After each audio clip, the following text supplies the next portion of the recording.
Welcome orchid growers. Hi, I'm Sophie. Welcome to Sophie Grows. Today we're going to be discussing orchid medium.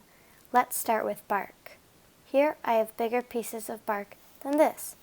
Bigger pieces of bark have bigger air pockets because they're not as close together. But smaller pieces of bark are closer together because more of them can fit in the same area. We use bark because orchids live on trees, and this is pieces of tree bark which they live on. Here I have New Zealand sphagnum moss, which is a type of sphagnum moss, and it can be suffocating or airy to your orchid roots. Here it's very loose, so it's airy for my orchid roots, and it's very ideal.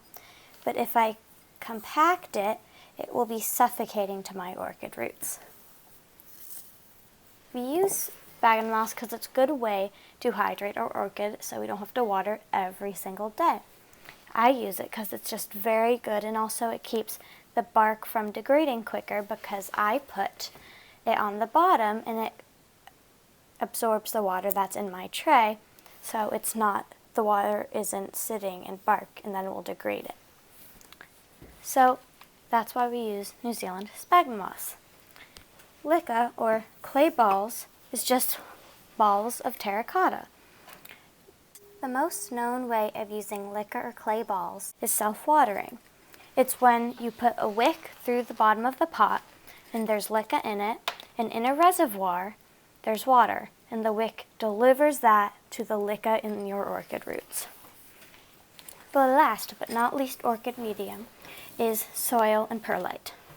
Soil and perlite is soil and perlite. Perlite is an inorganic material that helps with aeration, because if I just use soil, it would be very suffocating to my orchid roots. Usually we use soil and perlite for terrestrial orchids, which live in the ground, because sometimes bark and medium for epiphytes are too airy and don't deliver all the water we need. What I use is not soil and perlite or LECA, is bark and sphagnum moss.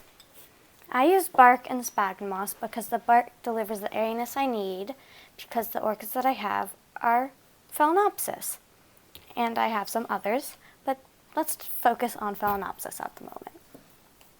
And I use sphagnum moss so I don't have to water every single day like I would if I just used bark. What's an epiphyte?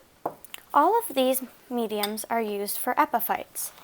Epiphytes are plants in general that live on trees, in the air, anything where the roots aren't in soil. For example, air plants are epiphytes, some orchids are epiphytes, and you can use bark, sphagnum moss, LECA, or really anything that's really airy. A terrestrial orchid needs more not as airy medium and a bit more water attentive. So that's why for some terrestrial orchids you can use soil and perlite. What's for what? For terrestrials, as I said, you can use soil and perlite, but then for epiphytes you can use bark and sphagnum moss, clay balls, LECA, or whatever else is airy, as I said. So this is what you can use for epiphytes. This is mainly what you can use for terrestrials, but you can always interchange them. Thanks for watching. Don't forget to like the video, subscribe, and comment down below. See you next time.